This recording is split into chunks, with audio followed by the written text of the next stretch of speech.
buenos días, buenas tardes, buenas noches, dependiendo la hora en que nos estén viendo en este momento.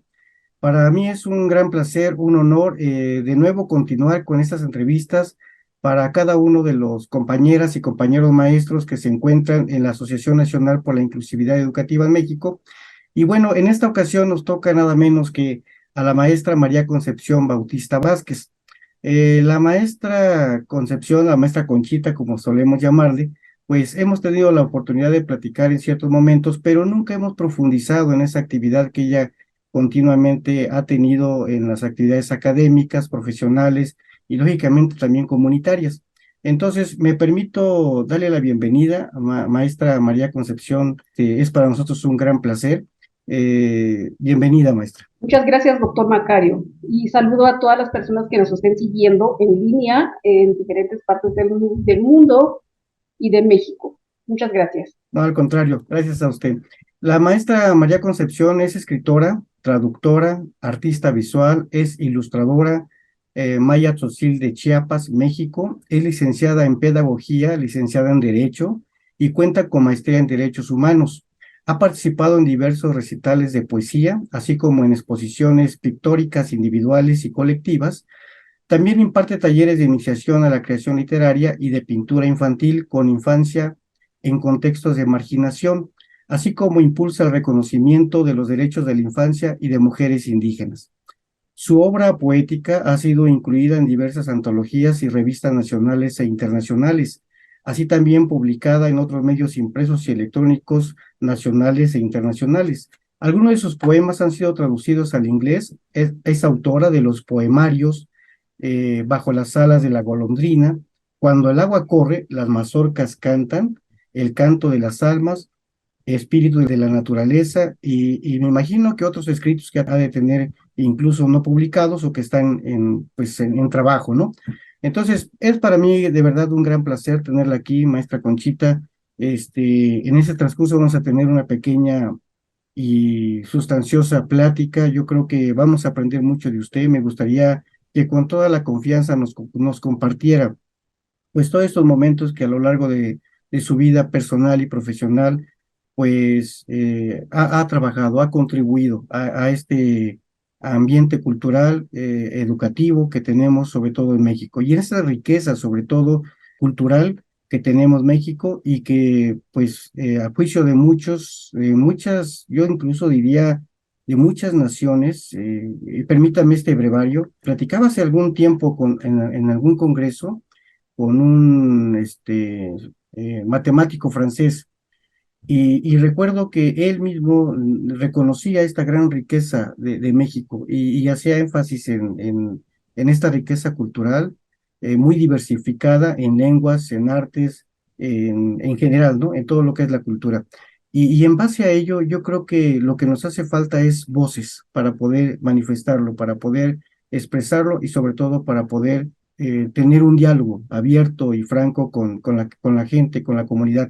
Y muchas veces hace falta portavoces porque no nos expresamos como debería de ser y cuando intentamos hacerlo por alguna razón no podemos llegar a aquellos públicos que necesitamos llegar.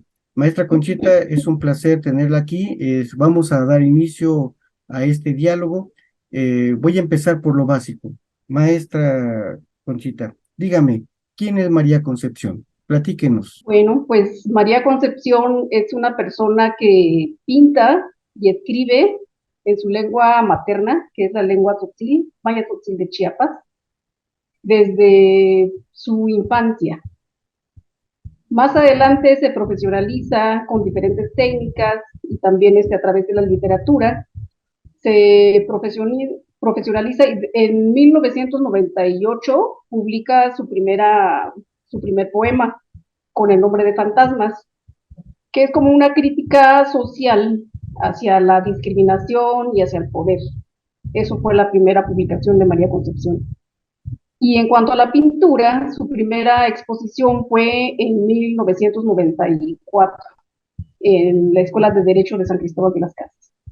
Una exposición colectiva en la que también ahí se refleja la cosmovisión, la costumbre y la corriente naturalista de los pueblos originarios. Así empieza María Concepción de manera profesional y a proyectar la cultura y la cosmovisión de los pueblos originarios desde esos años. Maestra Conchita, pensando en esta cosmovisión que nos está introduciendo y que es una cosmovisión diferente porque lógicamente depende de las latitudes y de las localidades en las cuales nos encontramos, le pregunto, en base a este tipo de cosmovisión, ¿cómo surgió esta cosmovisión y por qué surgió? ¿A través de qué situaciones vivenciales en su infancia, en el origen de su familia, dio lugar a esta necesidad de comunicarse a través de su lengua materna? Básicamente es visibilizar la cultura de los pueblos originarios, porque vivimos constantemente en una situación de discriminación, aunque no se ve muy visible o muy marcada, sin embargo se manifiesta de alguna manera. Entonces, es como un choque cultural entre, entre dos culturas o una cultura dominante. Pero a través del arte considero que eso se puede ir minimizando, pero también es como el diálogo intercultural para que exista esta armonía y la relación entre los pueblos y otras culturas.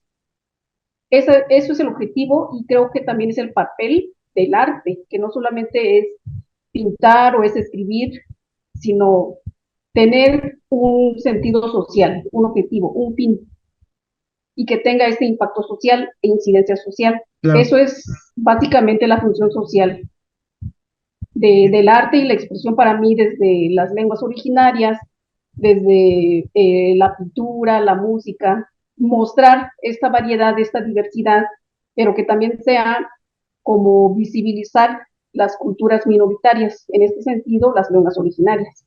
Ujú. ¿Ha tenido impacto su trabajo en la comunidad? ¿Ha tenido ese impacto que usted ha deseado, que usted ha buscado desde el inicio, de darse a conocer, pero también ser portavoz? Pero yo pienso que más que ser portavoz, también lo que creo que podría interesar es darle conciencia y voz a las personas para que ellas mismas puedan manifestarse a través de sus propios orígenes socioculturales. ¿Ha logrado eso? De alguna manera, pienso que en la formación que se hace con los niños, que se hace con las mujeres, desde este enfoque cultural, expresiones artísticas, se logra ese impacto. O sea, incidir en la juventud y en las infancias, pero también que reconozcan esta diversidad de su propia cultura, pero que también sean los propios portavoces, o sea, que ellos mismos sean los sujetos portadores de su propia cultura, pero que también puedan hablar de ello. Y de Claro. manera orgullosa, porque mucha gente pertenecientes a una cultura originaria se avergüenzan por esta discriminación o por la falta de identidad.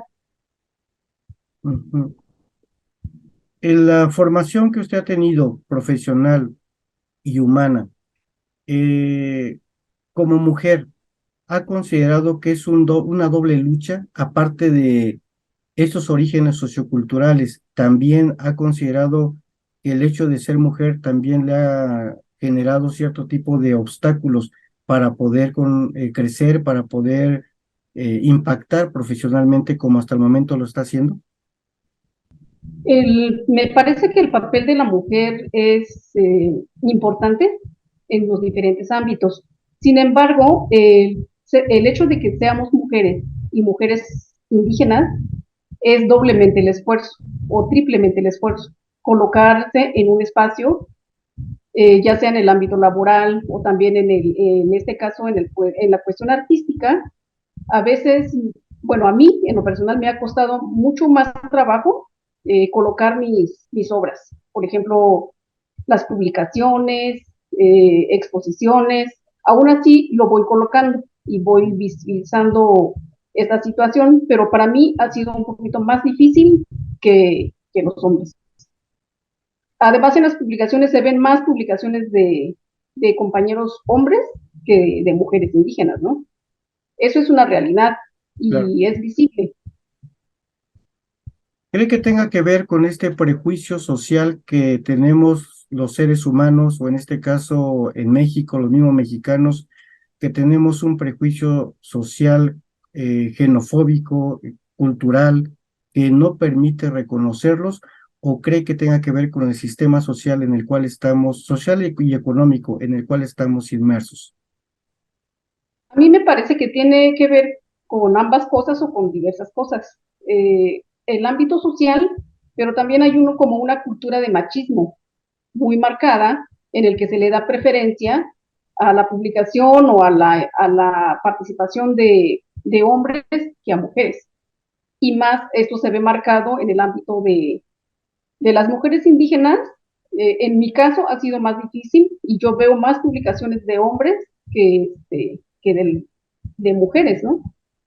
Entonces me parece que tiene que ver con esa estructura social, pero también esto, la actitud del machismo, que aunque se vea menos también igual que la discriminación, pero ahí sigue presente. Perdón por tratar de ser más profundo en esta reflexión en torno a sus orígenes. Eh, Platíquenos un poco de su familia. De dónde viene, maestra? ¿Tiene su papá, tiene su mamá, tiene otros hermanos? ¿También son profesionistas? Sí, bueno, yo vengo de una comunidad tzotzil que se llama Huistán, está a 40 minutos de San Cristóbal de las Casas, que es la principal ciudad donde concentra mucha diversidad eh, cultural, San Cristóbal de las Casas. Mis padres son tzotziles, hablantes de la lengua tzotzil de Huistán, variante de la lengua tzotzil de Huistán. Y en mi caso, siempre he vivido crecí entre las dos culturas. Siempre hablé tzotzil como primera lengua y siempre hablé español. Con las dificultades y las faltas de pronunciación y demás, cuando tenía 3, 4, 5, 6 años, o cuando incluso iba a los primeros grados de la escuela.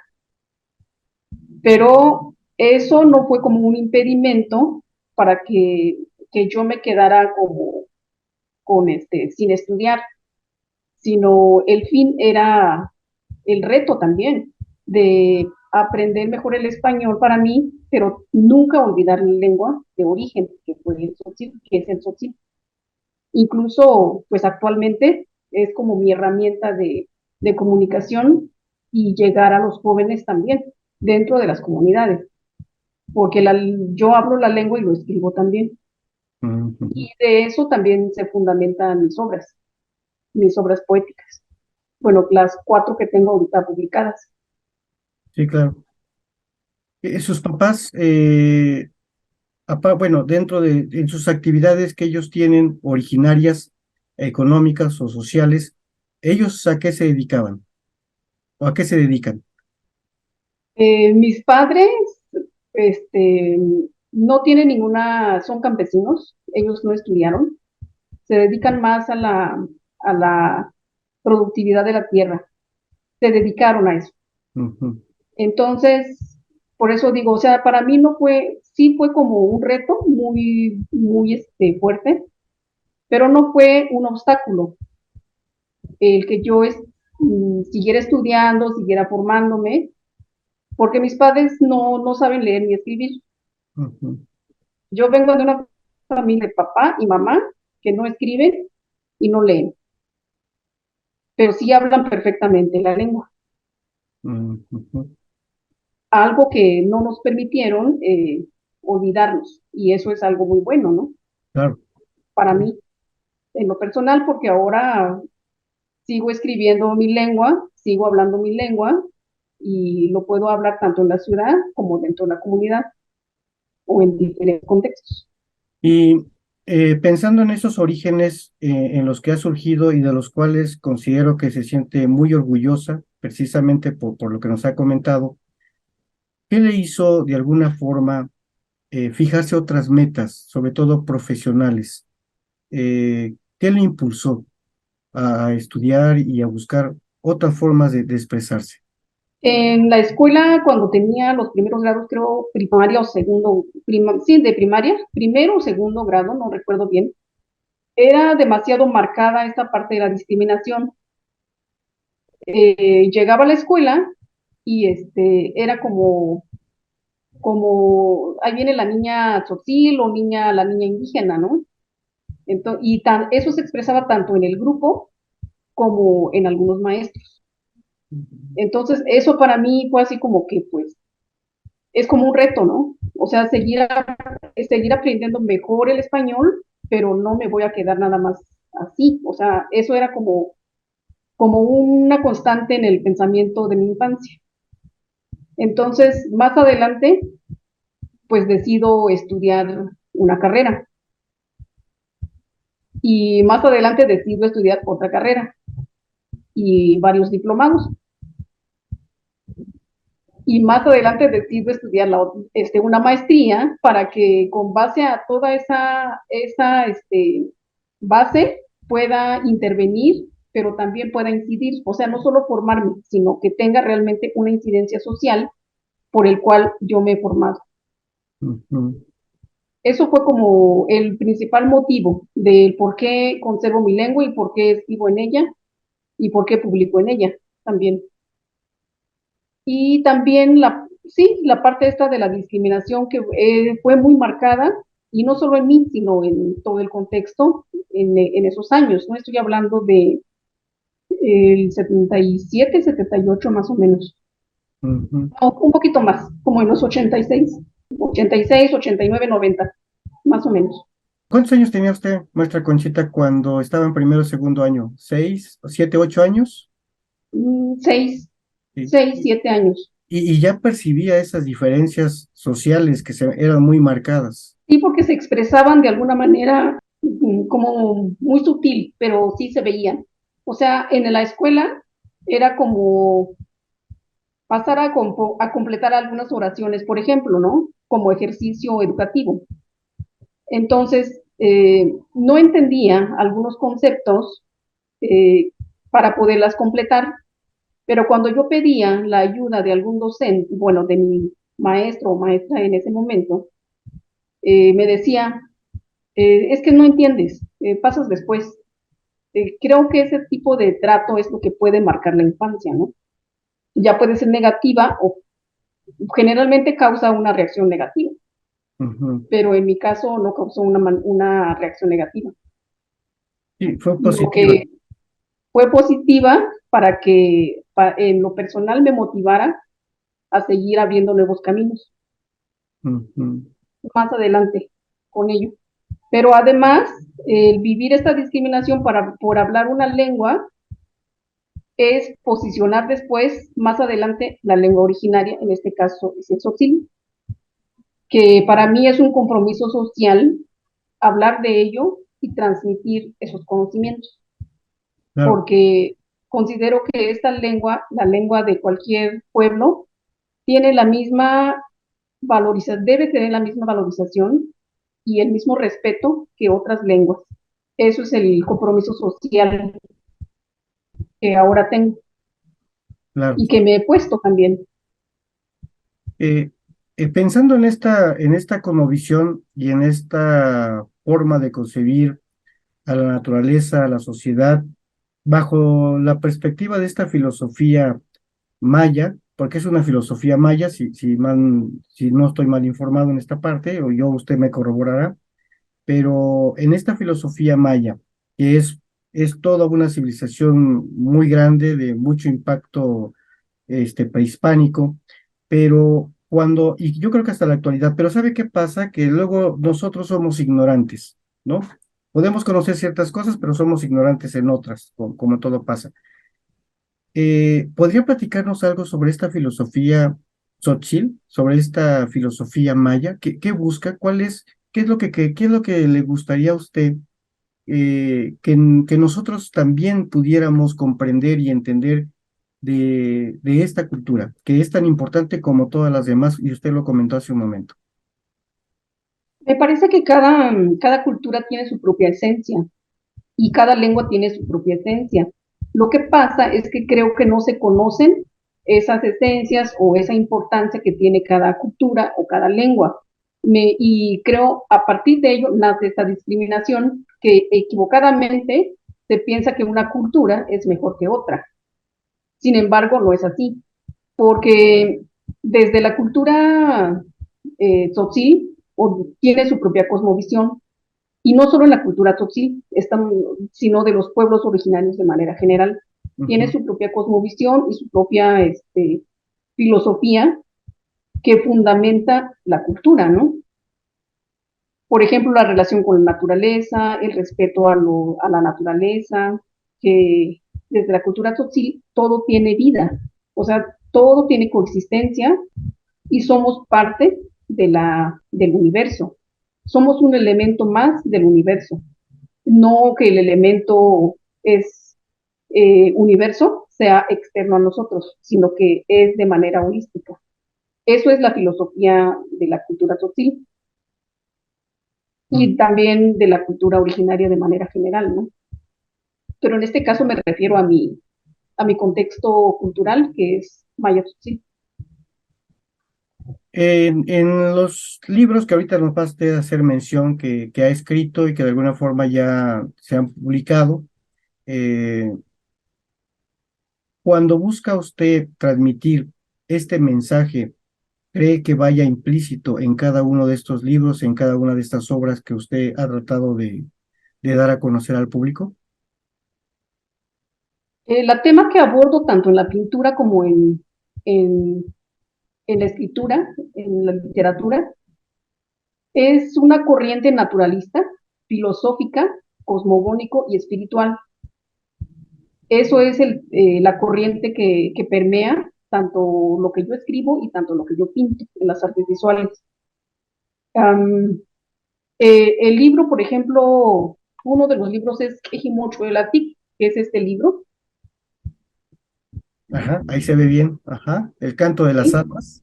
El canto de las almas habla sobre todo de la muerte, trata temas de la muerte, Ujú, donde las almas hablan, ¿no? Entonces es como, se parece mucho a la obra de Juan Rulfo, ujú, donde las almas hablan y se ujú, manifiestan. Pero en este libro lo que contextualiza es desde los poemas, es la cosmovisión y la filosofía que permea desde la cultura tzotzil.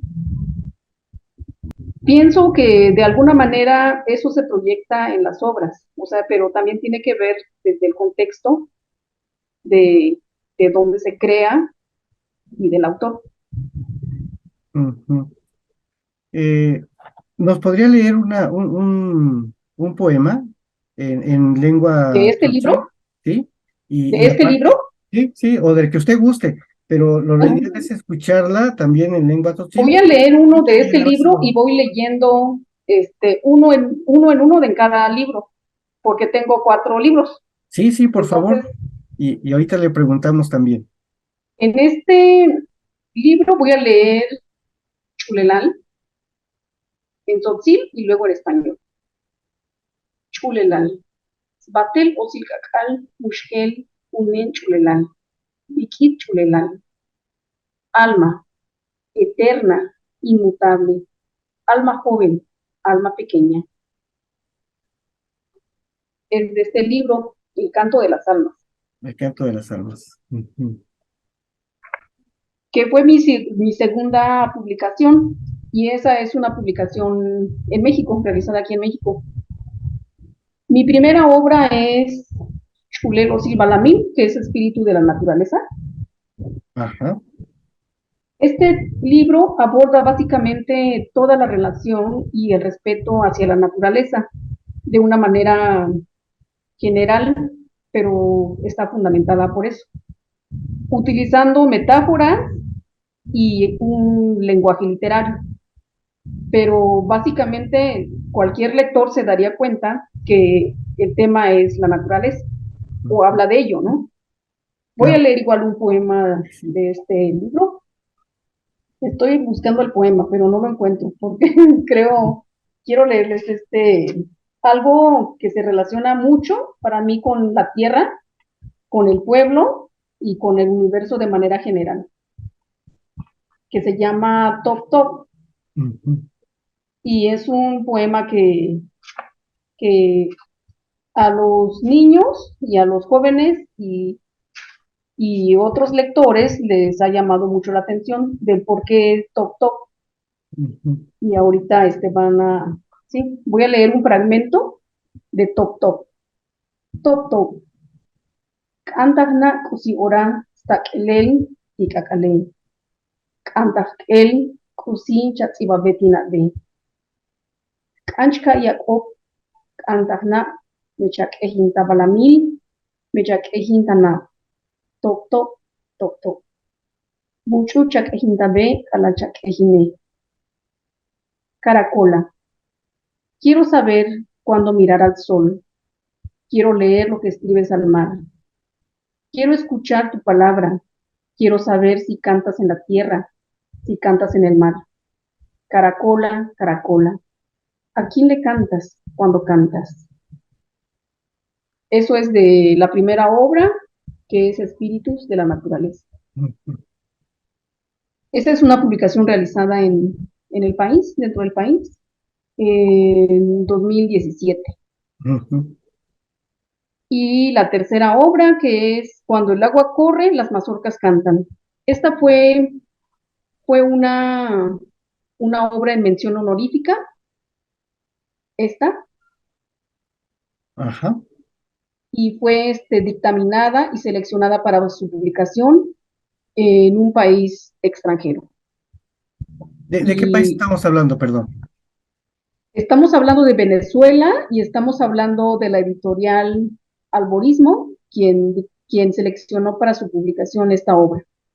Ujú, Pero esta obra es mención honorífica. ujú. Voy a leer también un poema pequeño de este libro. Chkati. Chiuk ehinik tisat ishimetike. Chkati oshlahun sat ishin.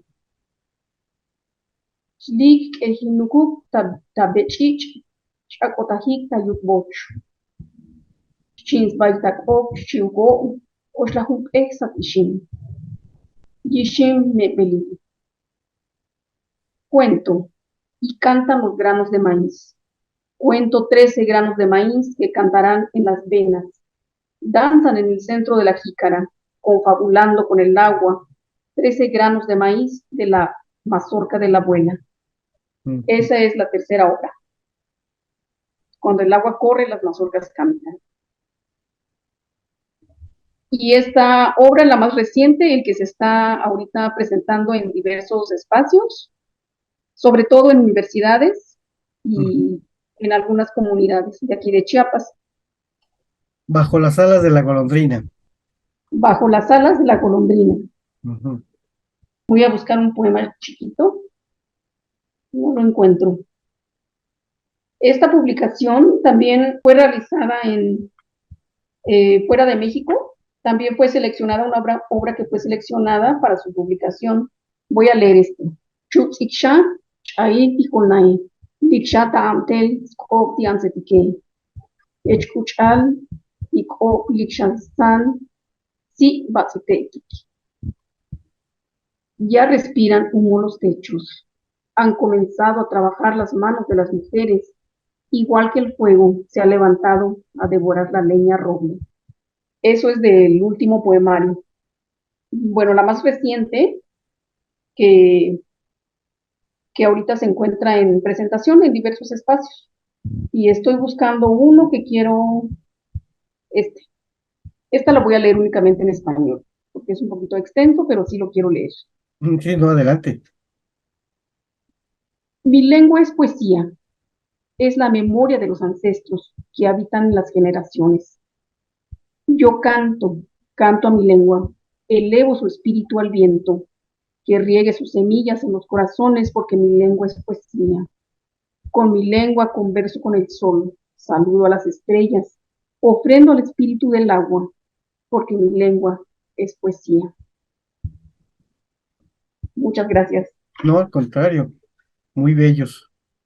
Y de mucha significidad en la palabra y en la cultura en general que se quiere transmitir. La verdad es que es emocionante, es hermoso escucharla y, Muchas gracias. y hace falta, yo creo que esa divulgación de la lengua porque es otra forma de concebir el mundo. Y estamos tan eurocentralizados, norteamericanizados, ¿no? Que no tenemos otra percepción de nuestra propia cultura y que incluso está dentro de nosotros mismos, ¿no? Ahora, maestra, para nosotros es un placer, ¿eh? No, no crea que es algo forzado a hacerlo. Es un placer porque necesitamos aprender de todos los que estamos integrados, incluso dentro de la NIEM. Eh, Aparte de los poemas, me dice que ha pintado, ha manejado también cierto tipo de pinturas. ¿De esas ha tenido algunas exposiciones? Sí, doctor, he tenido algunas exposiciones a nivel nacional, también a nivel local. He expuesto en San Cristóbal en diferentes espacios, como es el Centro Cultural de los Altos, que es el INA, en Culturas Populares, que también está aquí en San Cristóbal, está en Chiapas. He Ujú, expuesto también en la ciudad de Tuxtla Gutiérrez, en otros espacios como el Centro Cultural Jaime Sabines. También he publicado algún catálogo por diferentes instituciones, ya tiene algunos años, en el 2001, 2002, me parece. También aparecen algunas obras en diferentes publicaciones, en diferentes libros, o han servido también de ilustración para portadas de obras de otros autores. Esa es la experiencia que he tenido desde el arte visual plástico. ujú. Y también mi participación como ponente o como conferencista en diferentes espacios desde la experiencia multidisciplinaria que su servidora tiene, sobre todo en espacios para formación de mujeres, Claro, donde se considera que la mujer debe de salir y debe de ser también protagonista de su propio desarrollo y de su propia participación. Entonces he participado más en esos espacios para, como de alguna manera, ser referente, pero también como motivación a las mujeres que de alguna manera están incidiendo en algunos espacios diversos. claro. Y aunado a esto y a esta actividad que ha tenido y el impacto que ha generado, lógicamente, de manera, bueno, comunitaria y estatal, nacional e internacional ya, eh, ¿cómo podría ¿en dónde la pueden encontrar? ¿Cómo pueden acercarse a usted y conocerla más y saber qué es lo que está haciendo? ¿Tiene algún medio con el cual podamos nosotros saber de usted, saber de los logros que ha tenido? ¿Alguna página web, redes sociales? Eh, ¿Podría compartírnosla? Pues tengo únicamente el correo electrónico, no manejo mucho las redes sociales, eh, tengo el teléfono y el Facebook, pero como digo, no es que no me guste, sino porque a veces no me da el tiempo para estar actualizando información. Pero si me localizan a través de cualquiera de esos medios, por supuesto que yo estoy dispuesta y lo que se necesite, pues ahí estoy. Ahí se lo vamos a colocar. Ahorita en la edición ahí Ujú. vamos a colocar la dirección para que puedan contactarla y puedan seguir en este diálogo, ¿no? Y sobre todo también que la conozcan y que conozcan el trabajo que se está realizando y el impacto que se está generando, sobre todo para ejemplo también para muchas mujeres que no tan solo corresponden a la cultura social. Yo pienso que en esta visión holística que ustedes tienen y en esta exportación cultural, lingüística, social, e incluso política que pueden tener, pues puede impactar a un mayor número de mujeres y tener más conciencia del papel que se está desempeñando, ¿no? He tenido Claro que sí, también, doctor. sí, he tenido también la inquietud desde hace ratito de preguntarle, tiene usted una licenciatura en Derecho, ¿qué le hizo estudiar Derecho? Platíquenos. Bueno, mi primera carrera de interés era Derecho, Ah, o era Pedagogía o era Derecho, pero por razones laborales no pude hacer la carrera en Derecho antes que Pedagogía. Entonces opté por cursar primero la carrera en Pedagogía y terminando esa, estudiar Derecho. Me parece que eso fue muy importante y era muy importante porque necesitaba tener las herramientas y las bases para poder orientar de acuerdo a lo que yo hago y lo que impulso. Generalmente mi trabajo ha sido también la defensa de los derechos de las mujeres y la defensa de los derechos de la infancia desde siempre. Ujú. Es algo que también permea tanto en mis escritos o en mi expresión plástica. Es un tema que me parece que requiere mucha atención y sobre todo esta situación de violencia, ¿no? Claro. Que viven muchas mujeres y a veces acuden o buscan una red de apoyo, pero no la encuentran, o si la encuentran con mayor dilación, o alguna vez no la encuentran, ¿no?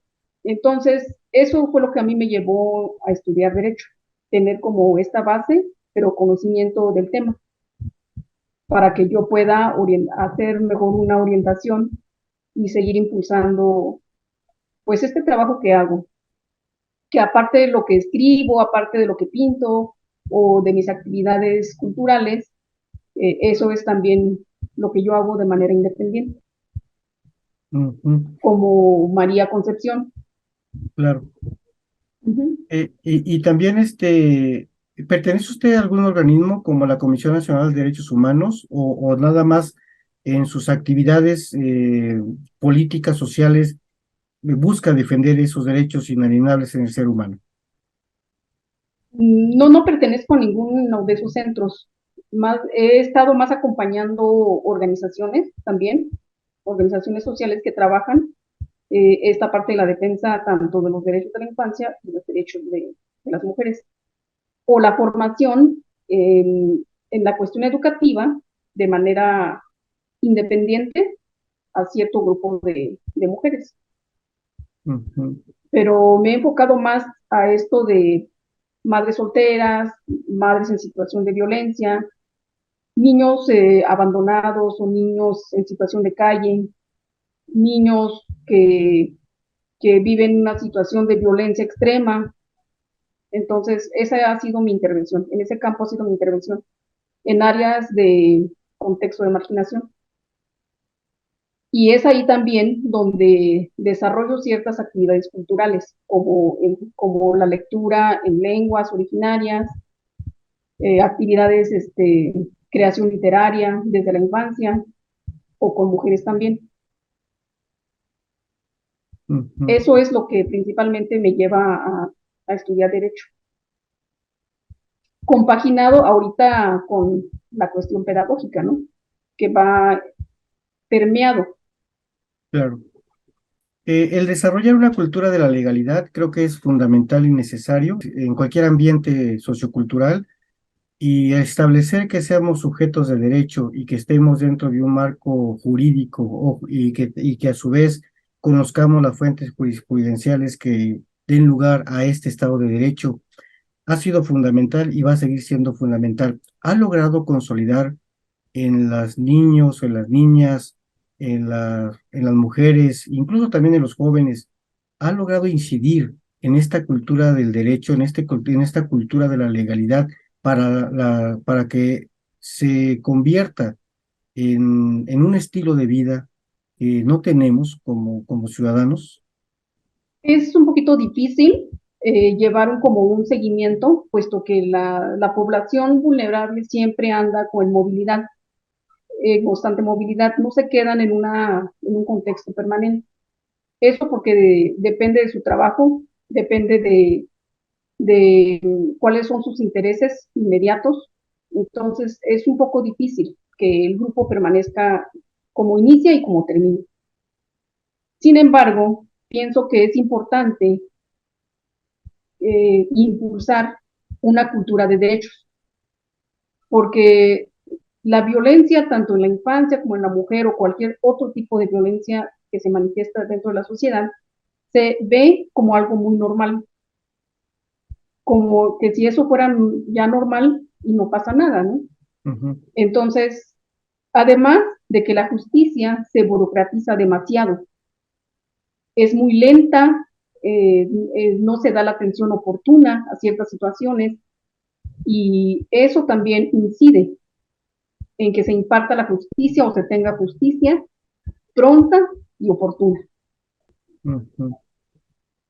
Chiapas se ha caracterizado por ser un estado de la República Mexicana altamente revolucionaria, altamente sentida socialmente, que busca siempre emanciparse, que busca siempre ese estado de libertad y que de alguna forma siempre ha buscado esos derechos inalienables en el ciudadano y en el ser humano en general. ¿Se ha consolidado? ¿Ha sido diferente? ¿Se ha visto esos cambios? ¿O usted cómo lo ha visto? ¿Cómo lo ha percibido? Pues en el 94 se abre esta puerta o esta oportunidad de que se minimice la desigualdad, porque siempre ha existido y siempre ha permanecido esta parte desigual de la sociedad. Sin embargo, en el 94 se empieza a visibilizar ciertas condiciones que antes no se visualizaban. Ujú. Entonces, me parece que eso fue también el cambio y por el cual también origina que, que la Constitución se reforme a partir del posicionamiento de 1994. A que se hable de culturas, de que se hable de diversidad y que se replantee el artículo segundo constitucional. Claro. Entonces Eh, me parece que ese impacto ha sido importante porque pues sin cierto movimiento no se hubiera reformado. ujú. Y hasta ahorita también seguirían invisibilizadas muchas acciones como son las actividades culturales de los pueblos originarios, ¿no? Se habla a partir de ello de los derechos lingüísticos, de los derechos culturales y que están también en tratados internacionales. Ujú. Entonces, me parece que también hablar nuestra propia lengua, escribir en ello y pintar y tener espacios culturales es un derecho de los pueblos originarios. Ujú. Maestra Conchita, yo creo que ya no lo está diciendo, pero la pregunta sigue siendo válida. ¿Cómo concibe usted la educación? ¿Qué es la educación para usted? La educación viene siendo endógena y exógena, que es externo e interno, o sea, la educación desde la parte interna cultural, la comunidad, la familia. Y la externa viene siendo la educación pública, ¿verdad? Claro. Entonces, la educación me parece que hay que mejorar ciertas cosas. Si hablamos de una diversidad y México como país está compuesto por una población pluricultural, el contenido educativo debería de ser acorde a ello, pero sin embargo vemos contenidos descontextualizados que no responden actualmente a las necesidades de la población actual y no estoy hablando únicamente de San Cristóbal o del estado de Chiapas, sino a nivel nacional. Si estamos hablando de un derecho lingüístico, derecho cultural, y si en el país existen 68 lenguas, Ujú. entonces deberían de haber contemplados esas 68 lenguas en alguna actividad en el sistema educativo nacional. Claro. Esa es mi percepción. Y bueno, también recordemos que hace 3 años aproximadamente, 2 años, ¿no? En el 2021, ¿no? Fue cuando se hizo la convocatoria para el rediseño de libros de texto gratuitos, en el cual fue gracias a ello que nosotros pudimos coincidir en esta Claro, odisea. exactamente. Y bueno, platíquenos cómo le fue en esa experiencia, qué buscaba al participar y cómo llegó a impactar en ese momento. Pues a mí me llamó mucho la atención esa convocatoria porque, porque me pareció que había un interés de recrear los libros de texto que no contemplan estas lenguas. y mi propuesta fue desde ahí.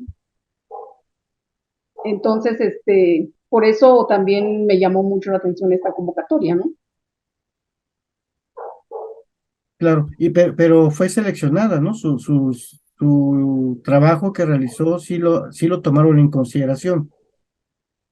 Está bueno, según esto, está en el repositorio, Ujú, no fue incluido en el libro tal cual, pero algunos otros, me parece que algunas participaciones están también en el repositorio, pero a mí me gustaría conocer el repositorio, ujú, dónde está y qué claro. contiene ese repositorio. Y si todavía existe, ¿no? Exactamente, eso es lo que a mí me gustaría, porque estoy entendiendo que bueno, así se le llama repositorio. Sí, bueno, así nos lo hicieron saber. Ajá, exacto. Entonces, ese era como una guía o se quedó como un compendio para que fuera consultada para diferentes docentes o cuando se requiera, ¿no? Ujú, Entonces, me imagino que debe de haber una liga de registro o donde estén todos esos materiales que no fueron incluidos en los libros de texto, tal cual, para consulta. Entonces, eso es lo que a mí me gustaría saber, dónde están y si se pueden consultar, porque hay experiencias muy valiosas y muy interesantes también de diferentes maestros y de diferentes personas o especialistas que participaron en esa convocatoria, sin embargo, no quedaron visibles en el libro de texto. Pero aún así, el trabajo es valioso para que esa guía también salieran públicamente y se conocieran sus aportes. ujú. Sí, es una tarea pendiente. Ojalá y se pueda retomar y reconsiderar, porque hace falta, como dice, hacer esa revisión. Y sobre todo, creo que yo estoy en la misma línea que usted. Creo que hay mucha riqueza que rescatar todavía de todos esos trabajos que se realizaron y que en su momento fueron convocados y muchos de nosotros, profesionistas, no profesionistas, público en general, personas que estábamos de alguna forma preocupadas por la educación, contribuimos a trabajar y lo hicimos de manera gratuita y lo hicimos por entusiasmo, de corazón, ¿no? Porque verdaderamente queríamos plasmar lo que para nosotros en ese momento era preocupante. Ojalá la escuchen, maestra Conchita, para que lo tomen en cuenta. Queríamos realmente el cambio o Claro, de reestructurar esta propuesta educativa y contribuir a ello, ¿no? Y como usted dice, de manera gratuita, porque no nos reconocieron económicamente. es Y correcto. aún así lo hicimos, ¿no? Sí. Entonces, por eso considero que es importante y mínimamente conocer esa guía de esos aportes de diferentes profesionales que participaron para la construcción de esa guía y que participaron en esa convocatoria. Pues esperemos que sí, esperemos que nos escuche y que de alguna forma sea parte de lo que nos haga de alguna forma sentirnos motivados para poder continuar trabajando. Que al final nosotros lo estamos, ¿no? Creo que estamos convencidos Claro, de claro, lo que claro, hacemos. doctor. Así es. ¿Y qué le ha parecido el hecho de que a partir de esa experiencia que tuvimos haya surgido la Asociación Nacional por la Inclusividad Educativa en México? Platíquenos. Bueno, la asociación me parece que es una figura muy importante y que puede contribuir mucho a la formación y a este cambio que queremos en la educación y que también se pueda incidir de manera más amplia en la sociedad para que también sea como un referente de la educación en México, porque no estamos hablando nada más de una asociación compuesta por un sector, sino hay presencia diversa y hay presencia de diferentes actores de todo el país, o sea, de todo el México.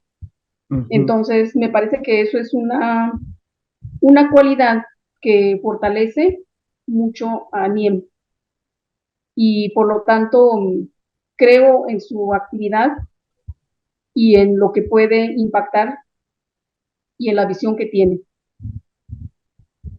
Sí, y que no nos va a hacer perder el paso. Por eso es importante como rescatarlo, ¿no? Constantemente para no perder la esencia. como usted comentaba hace un momento, así como existe la esencia de la filosofía Tzotzil, también tiene que haber una esencia de la filosofía de Aniem, que busca precisamente ver también esa visión holística, sobre todo de esas 68, ¿no? Formas de concebir al mundo en un espacio geográfico llamado México, ¿no? Eso sería lo interesante. Así es, doctor. Y tengo otra pregunta para usted, espero no estarme extendiendo mucho.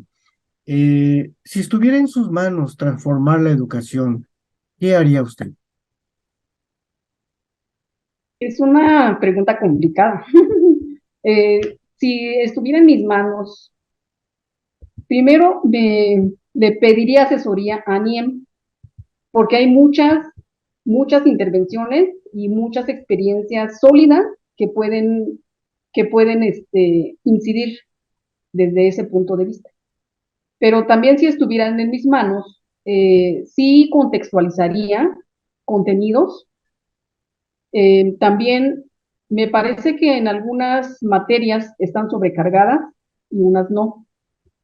Hace falta retomar esto de los valores sociales, la ética y como valor principal. Me parece que esos son las esencias que deberían de rescatarse. Sin embargo, unas están más cargadas y unas menos.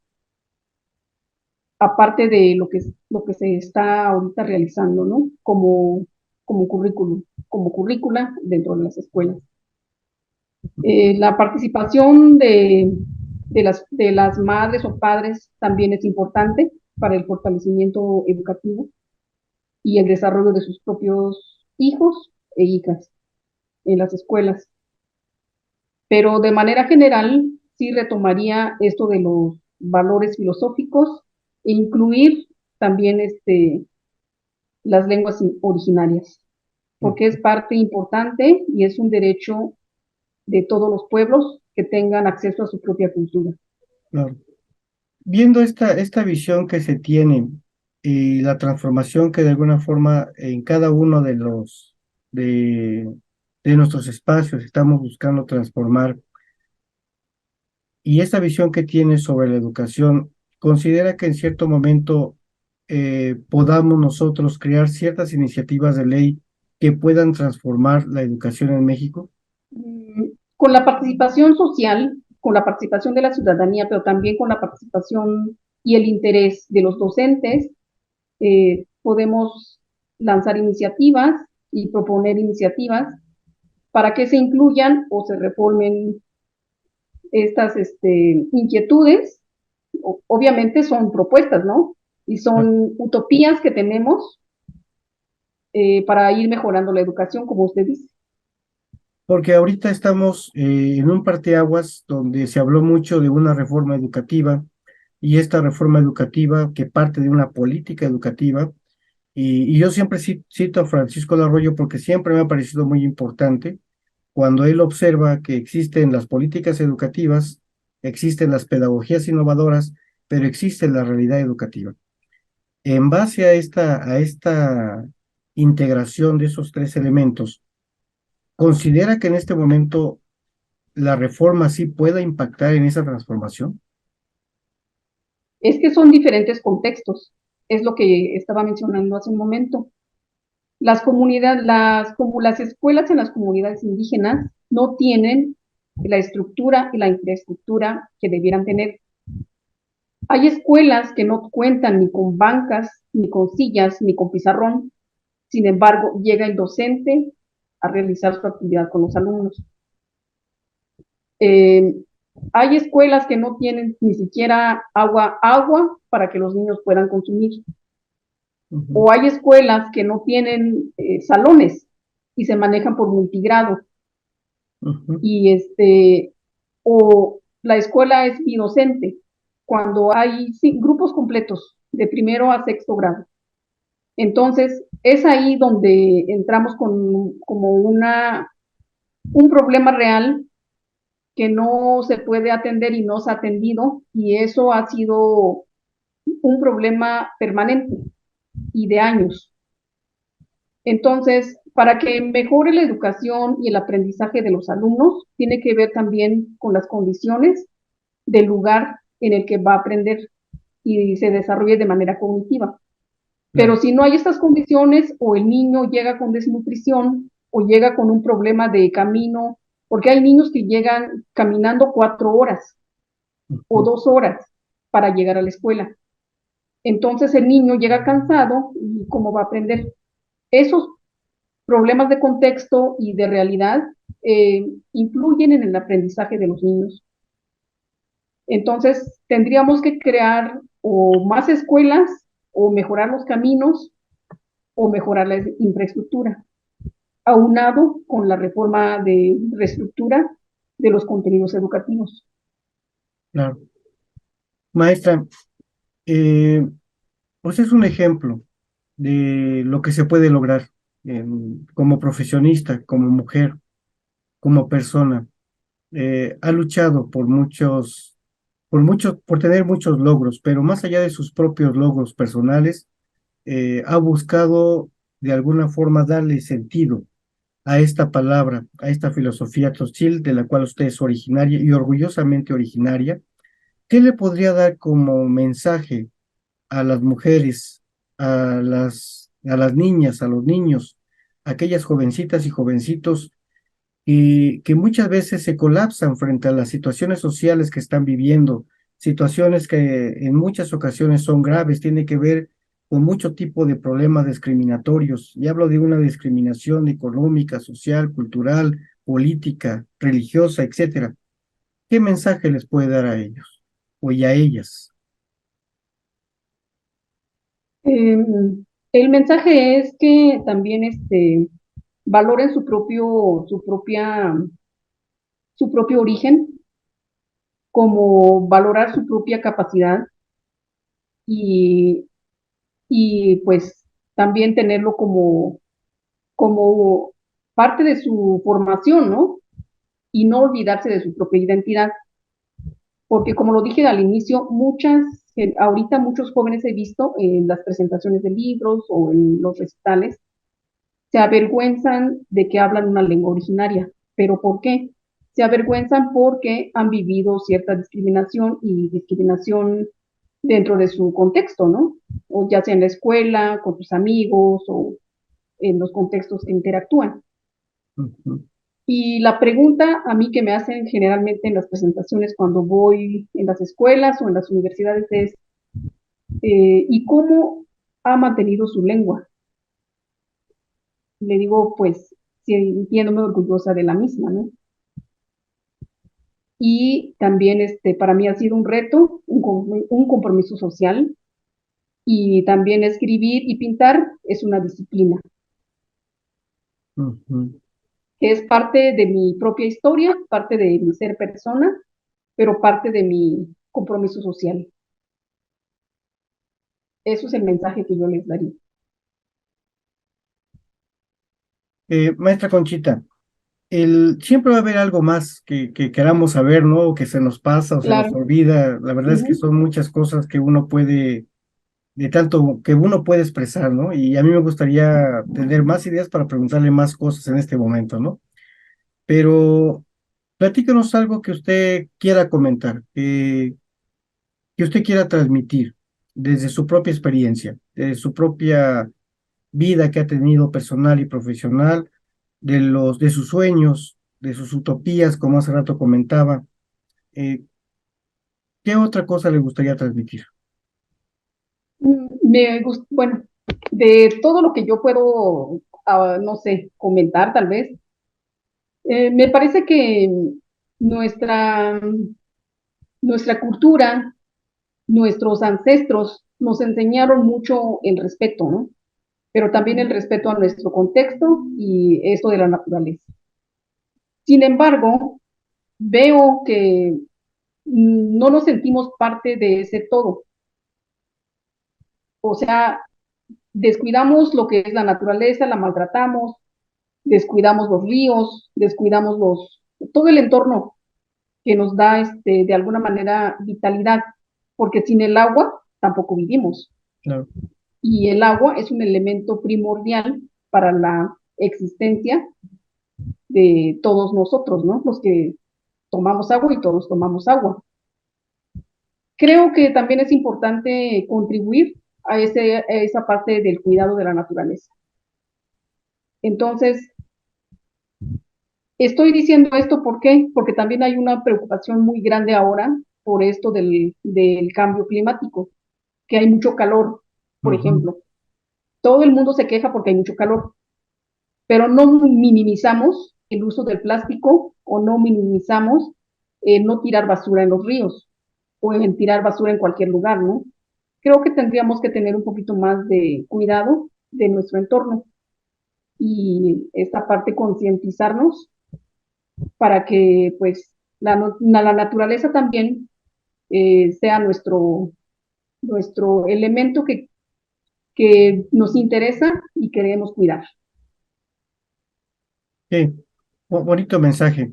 Creo que es algo fundamental y al final pues siempre buscamos esa cultura correctiva, pero no buscamos esa cultura preventiva.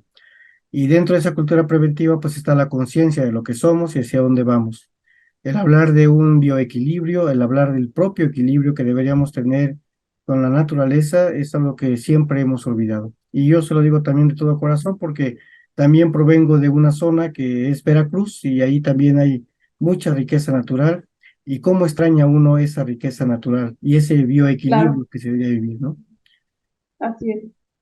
Pues, maestra Conchita, no nos vamos a despedir porque yo espero que sea una de las pláticas, una de tantas pláticas que podamos tener, no tan solo conmigo, sino en general con toda la comunidad, con toda la comunidad ANIEM, pero también con toda la comunidad de las maestras y los maestros a nivel nacional e internacional que nos pudieran escuchar y que para mí ha sido un placer escucharla, ha sido un placer escuchar su poesía. Los invito también a todos para que puedan adquirir sus libros. ¿Dónde lo pueden adquirir sus libros, maestra? Ya tengo muy pocos ejemplares de los títulos, pero todavía me quedan algunos y el contacto sería directamente conmigo, con sí, pagando el envío. Ah, muy bien. Entonces se los puede mandar, digamos, por mensajería, ¿no? Por correo, Por correo. Aquí por vamos a mensajería. colocar el correo de la maestra Conchita. Vamos a integrarlo en la parte de abajo. Y ojalá se puedan comunicar con ella independientemente de también de la posibilidad de dar a conocer sus libros, pues también el poder platicar con ella, el poder invitarla a que nos dé conferencias, el poder invitarla a que pueda coparticipar con nosotros, sobre todo en estos mensajes tan importantes que hacen que retomemos y que tomemos conciencia sobre la importancia de estas 68 culturas que tenemos en México y que eso nos habla de una visión pluricultural que deberíamos tener. Maestra Conchita, muchas gracias. Es un gran placer haberla tenido aquí con nosotros. Muchas gracias, doctor, y agradezco mucho a Nien por la invitación y este espacio que me han brindado. Gracias. Pues gracias a todos. Los invito a continuar viendo este conjunto de entrevistas que vamos a seguir haciendo. Nos tardamos a veces por muchas circunstancias, pero vamos a dar continuidad, queremos conocernos e inclusive si ustedes también quieren participar y quieren estar dentro de este espacio de la NIEM, serán bienvenidos, no importa de qué lugar, nos ponemos de acuerdo. Lo único que les va a hacer falta, pues va a ser una computadora, que no se nos caiga el Wi-Fi, ¿no? Porque luego también ese es uno de los problemas, y que las condiciones meteorológicas pues sean las más idóneas para que no hayan rayos, truenos y todo que nos pueda, impactar directamente en la comunicación. Así que pues muchísimas gracias y pues hasta luego.